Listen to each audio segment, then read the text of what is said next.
You're going to react to someone who's called by the name of sorry. So let's see. It's basically another like the first one. Let's see your friend's code. I was on the third floor of an empty parking garage when a security guard grabbed my arm. I'll walk you to your car. There have been some incidents here recently. He was in full uniform with a badge on his chest, so I had no reason to doubt him. Okay, thanks. He started walking with me, and for some reason, I felt more scared with him than I did when I was alone. After a minute, I said, just in case I need to file a report, where is the security office? He took too long to answer. It's on the other side of the building. I looked down at his badge and noticed there was no ID number on it, just a logo I didn't recognize. I kept my face calm and moved my keys into my hand so the longest one sat between my fingers. He moved closer. You're near the far stairwell exit, right? I had not told him where I was parked. I realized then that I had to do something or he was going to hurt me. I hit the alarm button on my keys and my car started honking and flashing its lights 2 rows over. Within 30 seconds, 2 real security guards came running down the ramp from the floor above. The man turned and ran, but one of the guards tackled him before he reached the stairwell. I could finally breathe again. When the police arrived, they found zip ties in his jacket pocket. I was walking to my car on the third floor of an empty parking garage when a security guard grabbed my arm. I'll walk you to your car. There have been some incidents here recently. My dog squatted in the yard and pooped out a solid gold nugget. I instantly sprinted over to pick it up, and it was so heavy. Whoa. Stop right there. Real gold? Yeah, that's awesome. I almost dropped it. Peanut barked and smiled, wagging his whole body. I wish that was me, by the way. Like he'd done a trick. I carried him to the car and drove straight to the pawn shop downtown to see if it was real. I parked in the first spot I saw and ran to the counter, still out of breath. The guy held a magnifying glass to it and his eyes widened. This is real gold, 24 karat, extreme. Never mind, I take my out the back. I wish that was me. I wish that good condition. He leaned all the way across the counter. I'll give you $10,000 right now. I shook his hand before he finished the sentence. $10,000 had just 10,000. That's actually crazy. Out of Peanut, and I wasn't about to let that be the only one. I ran back to the car, and Peanut stuck his head out the window with his tongue out while I broke the speed limit driving to the nearby Walmart. I grabbed the most expensive dog food, thinking that it would help Peanut poop more gold. The next morning, we were back in the back garden when I watched him squat, and he popped out a second nugget, shining on the green grass. I screamed and jumped up, and he wagged his tail so hard my hair blew back. I grabbed my phone and texted everyone, including my boss. I'm going on DND for the next few weeks. I'm working on myself. I hit send and immediately shut the curtains and got ready to dedicate the next few months to watching Peanut poop. By Friday, I had just counted $100,000 worth of gold sitting on my kitchen table when I heard a loud knock on my front door. I opened the door to 3 men in dark suits who didn't smile. Ma'am, we're here for the dog. Before I could ask anything, they were already pushing past me inside. Peanut trotted over and wagged his tail at them the way he did at everyone. 2 scooped him off the floor while the third held the door open. The government's requested him. Don't worry, he's in good hands. Peanut barked and twisted around in the man's arms, tail still wagging. I reached my hand out. Wait! But one of them held me back while the other 2 carried him to a white van waiting for them outside. The other man walked out with them and I ran outside, but the van was too fast for me. I still have every ounce of that gold sitting on my kitchen table. I haven't spent a dime because it's all I have left of him. My dog squatted in the yard and pooped out a solid gold nugget. I instantly sprinted over to pick it up, and it was so heavy that I almost dropped. Yeah, that's a good bit. Colby, why do you keep buying all these things again? My husband sat his mother down at the kitchen table to talk the day she moved in after breaking her hip. Macy is going through a tough time, so the only condition of you living here is that you can't make any comments about her body or what she eats. His mother rolled her eyes. Oh, please, your daughter's a teenager now, and teenagers are always dramatic. Mom, I'm serious. You always give her your 2 cents and make her feel bad about herself. She's been seeing a therapist for a year, and they said she needs to feel safe and comfortable at home. His mother shrugged. This generation is so soft, but yeah, honey, I'll try. I watched his mother agree and already knew we were going to have a problem. The next morning, Macy sat down at the breakfast table and reached for the butter. Her grandmother watched her spread it on her toast, itching to say something. She finally couldn't help herself. That's a lot of butter, don't you think? Macy put the toast down and did not pick it up again. I pulled his mother into the kitchen and closed the door. That stops right now or you cannot live here. She crossed her arms. I am just trying to help her. I stepped closer. I don't care what you think you're doing. It stops now. She laughed. You're being ridiculous. But she said she'd try, so I gave her one more chance. romance. That same evening at dinner, Macy reached for more mashed potatoes, and her grandmother slammed her fork on the table. I'm sorry, but somebody needs to say it. You are getting big, and if you keep eating like this, no boy is ever going to want you. Macy's chair scraped back hard, and she ran upstairs. I ran after her and found her sitting on her bathroom floor in front of the toilet. She looked up at me with red eyes. Is it true? Am I really getting big? I wanted to go back downstairs and throw my mother-in-law out the front door right then, but instead, I went to the bedroom and looked up nursing homes. I called the cheapest one and told them I'd be bringing someone in the morning. I walked back to the dining room. Pack your stuff. You're moving into a nursing home tomorrow. She burst into tears. I was just trying to help her. Why are you being so cruel to me?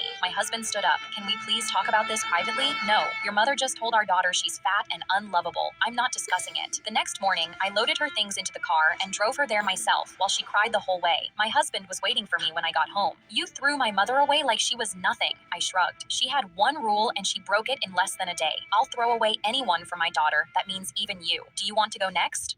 My husband sat his mother down at the kitchen table to talk the day she moved Yeah, in that's after what breaking her I'm hip. for. Macy is going through a I tough do time, so the only Noella condition of you living here is that you can't make any Yeah, I comments do. about her body or what she eats. His mother rolled her eyes. Oh, please, your daughter's a teenager now, and teenagers are always dramatic. Noella, Mom, I'm that's serious. into You the always give her your studio. 2 cents and make her feel bad about herself. She's been I seeing a find it therapist in for the a year, video. and they said she needs to feel safe and comfortable. Every day, the same guy popped a pimple 2 inches from my face and screamed, "Pimple time!" I'd cover my face as his zit juice exploded all over me. I tried going to the teacher about it, but they'd always laugh. Braden's just having fun. You're the one who keeps reacting. Ignore him, and he'll stop. But I was reaching my breaking point. Every week, the pimples got juicier, the crowd got louder, and he started timing his pop for the exact second that I'd sit down with my tray. When I tried avoiding it by switching tables, he'd follow. Then one Friday, he went too far. He walked up with a white head the size of a marble, leaned over my tray, and screamed, "Pimple time!" Before I could react, he popped it so hard it splattered across my whole face. My entire face turned hot and itchy from embarrassment. When I opened my eyes, every phone in the room was pointed at me, and everyone was laughing their off. Kids I'd never met were making fun of me by pretending to pop fake zits and screaming. I set down my fork and decided I was going to end him. The bell went off for our gym class, and I knew it was now or never. I sneaked off to the girls' bathrooms and waited until I heard the coach blow his whistle for drill runs. As soon as he did, I sneaked by the gym and stole his cap that he always left hanging on the hook on the right side of the wall with a smirk on my face. I immediately grabbed it and ran to the bathroom to grab the nastiest thing under our bathroom sink and worked it deep into the inner band, right where it pressed against his forehead all day. It looked so disgusting, and I knew it would give him the biggest pimple of his life, which was absolutely perfect for my plan. As soon as I was done, I left it by the hook and rubbed my hands together like an evil fly. The next day in the cafeteria, I sat at a table next to him and waited. As soon as he saw me put my tray down, he swaggered over. You know what time it is? And this time, I was smiling with him. Yes, he looked confused for a second, but shrugged and took his cap off anyway. Pimple time! Underneath it was a pimple that looked like a volcano. His 2 index fingers went to press it like muscle memory, and I braced for impact. Everyone watched as a spray of green hit the tables and splattered the ceiling. The same kids who chanted his name screamed and stampeded for the doors, tripping over benches to get away from him. And for the first time all year, I wasn't gagging. I was the only one in that whole cafeteria smiling. The next day, I saw Braden by his locker, putting on star-shaped pimple patches. Pimple time, he whispered sadly to himself. Every day, the same guy popped a pimple 2 inches from my face and screamed, "Pimple time!" I'd cover my face. He secretly handed me a menu with a note taped to the inside. If the man you're with is your husband, I need to talk to you. This is urgent. My heart dropped with fear. What was going on? I looked up at the waiter who was smiling and acting completely normal. What did he know about my husband? I turned to my husband and tried my best not to sound nervous. I'm going to go look at the desserts up front. He looked a little suspicious, but nodded and said, "Okay." I got up and followed the waiter over to the dessert display, and I had no idea what to expect. The waiter started pointing at the cheesecakes, pretending he was explaining the menu while he warned me, "You need to listen to me. I've seen your husband here before." I felt my stomach tighten. What do you mean? He's been here multiple times, with multiple different women. I couldn't believe it. Was he cheating? How many women? At least 4 that I've seen? He paused. But that's not why I wrote the note. It's worse. Every woman I've seen him bring here has gone missing. I see their faces on the news weeks later. My whole body went cold. What the hell was going on? He said, "I called the police when I saw him walk in tonight because I suspected him, and the police said he's the primary suspect for the woman's disappearances. They've been looking for him." I stared at him. Is this real? He didn't say anything, just pointed at the window. I turned to see and saw cop cars were pulling up in the parking lot. My knees buckled and I had to grab the counter to steady myself. The waiter smiled at me. "Go back to the table. Act like everything is normal." My mind was spinning because it felt like some sick joke. I walked back.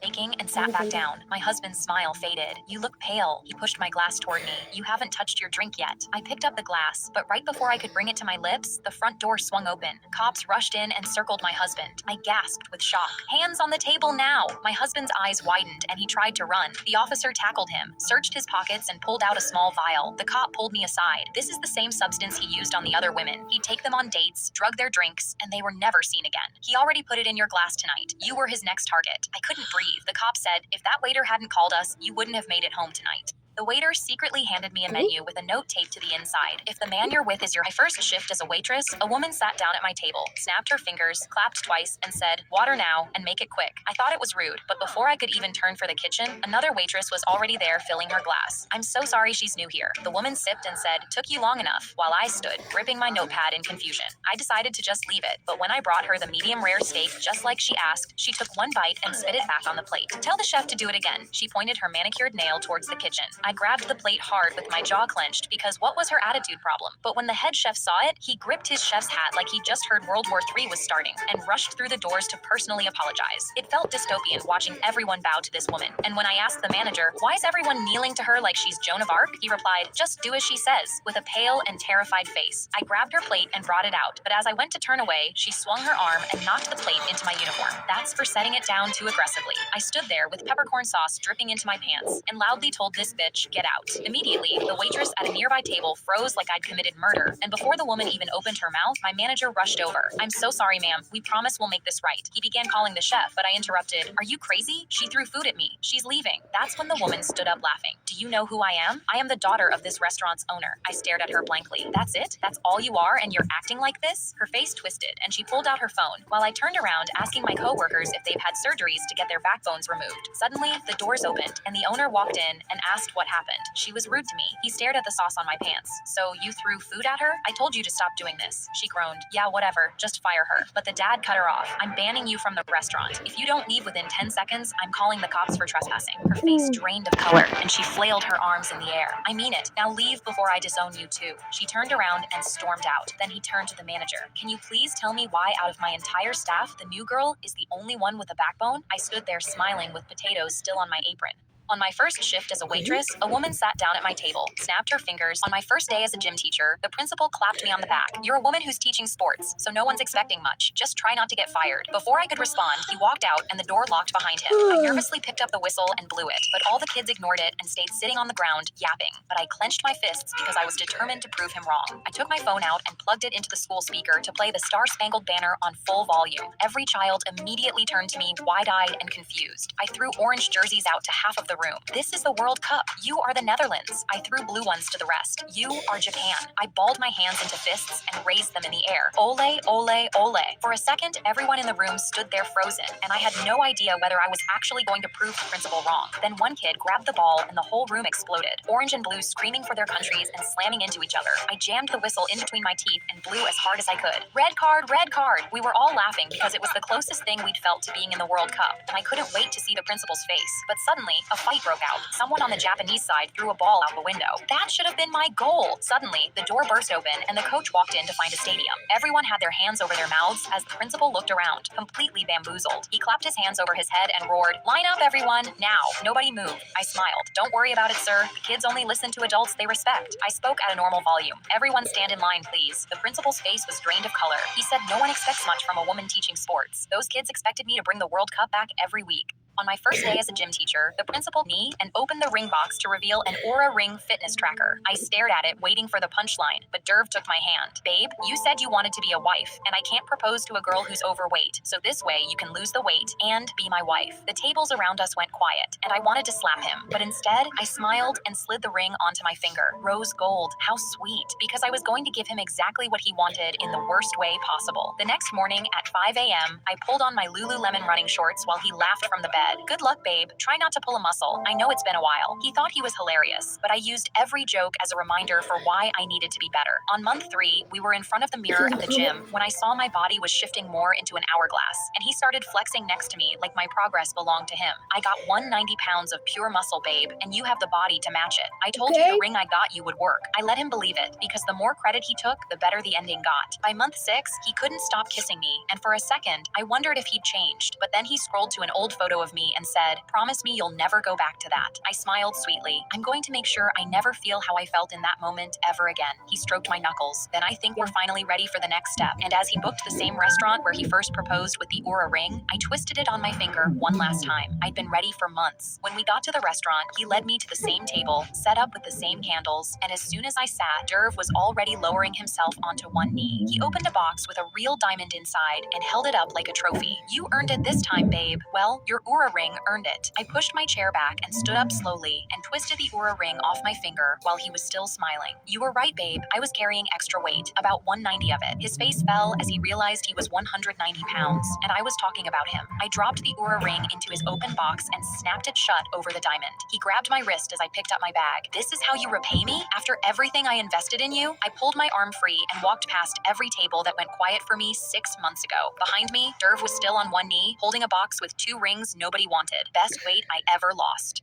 My boyfriend got down on one knee and opened the ring box to reveal an Oura Ring fitness tracker. I stared at it, waiting for the punchline, but Derv took my hand. "Babe, you said you wanted to be a wife, and I can't." Bully Brayden shoved me into the locker, and as I stumbled to get up, he reached into my bag and stole my pen. "Thanks for the pen, loser." He always stole my fanciest pens, but this one was different. I grabbed his arm. "Give it back. That's my dad's. He gave it to me before he died." He pointed the pen inches from my face. "Touch me again, and you'll die just like your dad did." Teachers saw, but looked away because they let him get away with everything. But I was ready to take matters into my own hands. Tomorrow was our final exam, and I was going to give him something he'd regret stealing. The next morning, I walked into school with a special pen in my bag. It was metal, shiny, the kind Brayden always steals. I smirked because it was perfect for my plan. I sat down for our final exam, worth 50% of our grade. The teacher pointed at me. "Brayden, sit next to him. You focus better there." The teacher moved him beside me because she knew Brayden could only pass by looking at my answers and cheating on the exam. Brayden smiled, moved his desk next to mine, and looked at my bag. He saw the pen and grabbed it. "Thanks for the pen, loser." I smiled because my plan was working. The exam started. I positioned my paper so he could see every answer. He noticed and then started copying every single answer, smiling ear to ear, using the pen he stole from my backpack. And when time was up after an hour, he handed his paper in with a big smile, not knowing that stealing my pen and copying my answers was the worst thing he could have done. The teacher collected the exams, and her face changed when she saw Brayden's. She frowned and turned the paper blank. Every page. "Brayden, why is your exam completely blank?" He jumped out of his seat in shock. "No, that's impossible. I wrote every answer with this pen." Brayden looked at me. I smiled because the pen I put in my bag was a disappearing ink pen. Every answer he copied vanished within the hour. "You're welcome for the pen, loser." As the teacher explained to Brayden how he'd fail and would have to repeat 8th grade, I laughed. For the record, my dad didn't die. He just went to get milk.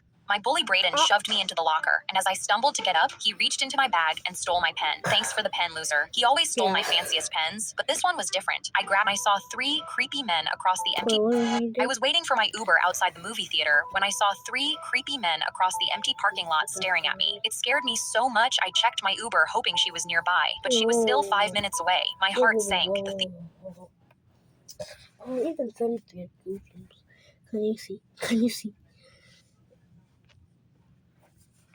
The theater was locked, the men were still staring, and my hands started shaking. I almost called the police, but I stopped, telling myself I was being crazy since he hadn't done anything to me against my chest, and pretended like I was fine. But then, one of the men started walking towards me, and so I called my Uber, hoping he'd hear me and back off. I yelled, "Hey, yeah, I'm out front by parking lot 2. You see me?" But the man kept coming. 40 feet, and my heart raced. 30, and my legs froze. And then my driver said, "I'm so sorry, hon. I can't find the lot." And that's when it hit me. My driver was lost. The theater was locked. No one was here to hear me scream. And now the man was so close I could see his face, and he smirked as if he liked knowing I was trapped. But I smiled because looking scared would make me an easier target, and I lied to my driver. "Okay, I'll come to you right now." The man slowed down, then stopped, and he walked back to his friends, and I finally let myself breathe. But then all 3 of them came after me and surrounded me before I could move. Hands grabbed my arms and my waist, and I shrieked. One laughed. "Where are you off to, sweetheart?" My eyes filled with tears, and my body trembled. "Please, just let me go. I won't tell anyone, please." But another one leaned close. "But I like you." My eyes darted across the parking lot, desperate to find a car or a person, but there was just darkness, so I had to save myself. I grabbed their wrists and yanked hard as they laughed because they were stronger. When my arms gave out, I looked down, sure I'd never make it home, but that's when I saw it. My safety alarm clipped to my purse strap. I grabbed it, ripped the pin out, and it roared like a jet engine, and the men backed off, covering their ears in pain. One shouted, "What is that?" as he backed away from me. A bright light from the alarm lit up the parking lot, and suddenly Suddenly, the men looked just as scared as I had been.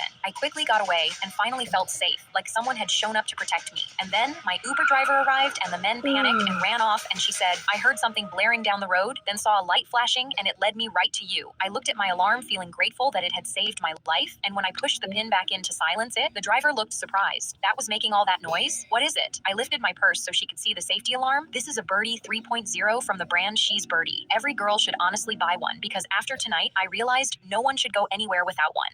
I was waiting for my Uber outside the movie theater when I saw 3 creepy men across the empty parking lot staring at me. It scared me so much I checked my Uber hoping she was. Phone buzzed at lunch, and my best friend accidentally added me to the group chat where they were all making fun of my body. I scrolled up to Madison's photo, zoomed in on the stomach roll under the dress I wore to the school dance. Brooke piled on with 3 crying, laughing emojis. She really thought she slayed it. Hannah, the one who held my hair back when I threw up at prom, typed, "Imagine being this delusional about your own body." A second too late, Madison saw me in the thread. "OMG, wait, she's in here." Then nothing. I read it 4 times in my car in the parking lot, and I didn't cry. For 3 years, I'd been the glue of that group, the one who smoothed it over every time 2 of them stopped speaking. I knew exactly what would happen That's pretty sad. if I stopped doing that, so I stopped. That night, Madison texted, "You good?" I watched the bubbles appear and disappear 3 times before she landed on those 2 words. I could have told her how much it hurt. Instead, I wrote, "Yeah, just tired," and let her think I was fine. Then I muted the chat and stopped answering. By Friday, with no one keeping track of who was actually coming, Brooke sat alone at the coffee shop for an hour and posted a story. Must be nice having fake friends who ghost when it's convenient. Madison started calling me. I let the phone buzz on the nightstand and counted the rings until it went quiet. Shut out. She turned on Brooke instead, texting Hannah. Brooke is being so dramatic, like grow up. Hannah screenshotted it and sent it straight to Brooke. By Saturday night, Brooke walked into a get-together with her phone already out. Look at what she's been saying about you, about all of us. Madison lunged for the phone screaming, "You went through my texts?" Half the room had it on camera before anyone pulled them apart. I watched it 3 times from my bed, then turned the phone face down. 2 weeks later, I passed the cafeteria and saw all 3 of them apart. Madison was eating with the volleyball girls now. Brooke sat alone at a corner table, still scrolling for more. And Hannah stood by the vending machines, crying so hard her hair stuck to her wet face. She saw me and grabbed my sleeve. "Please, they're saying it's all my fault. Can you just hold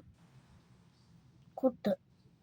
my hair back or something? I think I'm gonna be sick." I pulled my arm out of her hand and kept walking. They never figured out I was the one who let it fall apart. They thought they did it to each other. My phone buzzed in my pocket, the same sound that started all of this. Madison, asking if I wanted to grab coffee. Just us. I let it buzz. My phone buzzed at lunch, and my best friend accidentally added me to the group. Walked to center stage of the school talent show and raised my violin. But right as I pressed my strings, I heard a scream from the audience. My classmate Jenny was collapsing in the aisles, eyes rolling back and body twitching. She hit the floor with a loud thud, and I stood frozen on the stage as everyone's eyes turned to Jenny. Parents pulled out their phones, dialing 911, and teachers ran to check on her. I'd been practicing for months and couldn't wait to show everyone what I'd learned, and now Jenny was faking to steal my spotlight. When I saw the paramedics come in, I clenched my hands around my violin and became determined to prove she was faking. I walked down the aisles while a paramedic shone a light into her eyes, and I saw her eyelids twitch like she was listening but trying not to react. Jenny's mom was on the floor beside her crying, "My baby," but I was sure I knew the truth. I whispered something into a paramedic's ear, and he instantly nodded. He leaned over Jenny and announced loudly, "If this girl doesn't wake up in the next 10 seconds, we're going to have to insert a catheter inside her to check for internal injuries." I crossed my arms expecting Jenny to sit up, but she stayed still on the floor. My face deflated as her mom cried even harder, and the paramedic pulled out his catheter. That's when Jenny instantly shot up, rubbing her eyes and acting confused. "What? Where am I? What happened?" It was clearly an act. The paramedics stared at her blankly, but then their eyes widened. "Oh my God!" One pointed at the back of Jenny's head. She had a huge gash of flowing blood on the back of her scalp. I felt sick looking at it. Jenny stood up and waved her arms. "What? What's everyone looking? Ah!" She went faint. Her eyes rolled back, and suddenly Jenny fell to the floor again. Turns out when she faked her collapse, she cracked her head on the corner of a chair. This time she had fallen for real because of her split scalp. The medics carried her away, and I picked up my violin and got back on stage.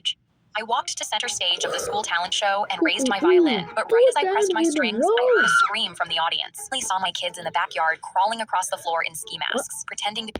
I looked out the window and finally saw my kids in the backyard crawling across the floor in ski masks, pretending to be spies. I instantly started celebrating because it was the first time they'd gone outside in months, and I knew I had to be the one to keep their game alive. So I started leaving clues for them to find around the house, and I could have sworn nothing could go wrong. That night, I wrote a coded note, sealed it in an envelope marked as classified, and slipped it under the back door. Then I knelt in the flower bed and buried an old flash drive labeled microfilm, grinning like a maniac. My oldest found the envelope at sunrise and screamed for his brother. By breakfast, they were in full camp camo, crossing the yard in forward rolls with juice box walkie-talkies. I hid behind the fridge, laughing into a dish towel. The game was going perfectly according to plan, until a few days later when they came to me with a Nokia block phone. At first, I just laughed, thinking it was part of the game. My 6-year-old dramatically ripped the sunglasses off his head. We recovered this from our father's duffel bag. We believe it's a phone containing confidential information. I playfully took it, thinking it was just an old phone, but as soon as I opened it, my thumbs went stiff. He had dozens of text notifications from his secretary, Vanessa. I clicked their conversation. My wife isn't going to find out about our baby before she's born, and by the time she knows, it'll be too late because we'll be gone. The boys stood at attention, so I dropped the phone into my pocket and kept my voice flat. Outstanding work, agents. They saluted and sprinted back to their post. I faked a spy game to get my kids outside. Turns out their dad was running a real one. I looked out the window and finally saw my kids in the backyard crawling across the floor in ski masks, pretending to be spies. I instantly let myself into my friend Jessica's house and hung the banner for her surprise birthday party. But when I looked around, the photos were of a family I'd never seen. My eyes widened in shock as I noticed more photos of people I didn't recognize, and I realized this wasn't Jessica's house. I panicked and began taking down the banner, but then I heard a car pulling into the driveway. My heart stopped. I didn't have time to take the banner, so I just grabbed the cake I'd brought and bolted to hide. The front door opened right as I shut the closet door behind me. Immediately, I heard a man's voice I didn't recognize. Who hung this banner? Was someone in my house? My heart pounded, and I creaked the door open. But then I saw the man's silhouette marching around with a gun. The cake was melting onto my fingers, and I knew if I tried to run for the window, he'd see me and possibly shoot me. So I stayed in the closet, my hands shaking as the footsteps got closer. I remember thinking, no way was this happening. I swore this was Jessica's house. The footsteps got closer, and I heard the man yelling, "Whoever you are, step out with raised hands or I'll shoot." He checked every room, and I picked up my phone and frantically texted Jessica, "What's your address? Please text me the answer. Do not call me." I put my phone down and prayed for a miracle, and that's when my phone rang. Jessica was calling. I declined immediately, but it was too late. The man's voice was outside the closet. "Step out right now." I was shaking and slowly opened the closet door, expecting him to shoot. The man had his handgun pointed at my face, while I trembled on the floor with cake frosting dropping off my fingers onto his carpet. He screamed, "Who the hell are you?" And through tears, I begged him not to shoot. "It's my friend Jessica's birthday. I thought this was her house. I'm sorry. I have the key." I took out the spare key to show him, and his jaw clenched even tighter in anger as he kept his gun raised at me. "Jessica moved out 2 months ago. I bought this place from her. I haven't changed the locks yet. Now leave before I call the cops." My eyes widened and I stood up. "I'm so sorry, sir. I'll leave. Please don't call the cops." I started walking out, but he blocked me, red in the face. "I won't tell anyone. On one condition." I froze and nodded. "Anything you want." His hand twitched as he looked me in the eyes. "Leave the cake?" I shot back, confused. "What? You heard me. I want the cake." He pointed at the cake. "Cake, now." I gave it over immediately and walked out. I let myself into my friend Jessica's house and hung the banner for her. Slammed the mascara tube on my counter so hard the testers jumped. "I want my money back, right now." I snapped on a fresh pair of black gloves and picked up the tube. The wand was wet. The receipt next to it was dated 42 days ago, and she was already breathing through her nose like a bull. "I'm sorry, ma'am. Store policy is 30 days, and used products only come back within 14. I can't process this one." "Used? I tried it once. I can offer you a replacement once my manager gets here." She leaned over the counter. "Get her, now." I pressed the call button, and my mouth went dry. The last girl at this counter got fired for arguing with a customer, and I was 3 weeks in. A line was building behind her. 2 women with baskets, a dad holding a gift card, a girl maybe 14 with her phone already up, red dot on. The woman pointed a finger an inch from my face. "You think you're better than me? You're 19 working a register. You're nothing. You're a child playing dress up in those stupid black gloves." I kept my hands flat on the counter so she couldn't see them shaking. "Ma'am, I'm following the policy. I don't want a replacement. I want my $14. Her voice cracked on the word 14. She slapped the mascara tube and it skidded toward me. "Do you know who I am? I will have your job by Monday." The girl raised her phone higher. Denise walked up, calm, name tag straight, hands clasped. "Hi, I'm Denise. What's going on?" The woman launched in. The mascara, the wand, how I'd been rude, how I'd rolled my eyes, how I needed to be retrained or removed. Denise listened to all of it without moving. Then she picked up the mascara, checked the receipt, and set the tube back down in front of me, not the customer. "She quoted you the policy correctly. We can't take this back. And if you speak to my associate like that again, I'll ask you to leave the store." The woman's mouth opened and nothing came out. She snatched her receipt and walked out, leaving the mascara on my counter. Denise turned to me. "Take your 15. I peeled off the stupid black gloves and set them on the counter next to the tube she'd left behind. And the girl with the phone grinned at me on my way past. "That was awesome. I'm posting this." The $14 never left my register. And that's another video there. This was a good stories. And we'll see you next time. Bye.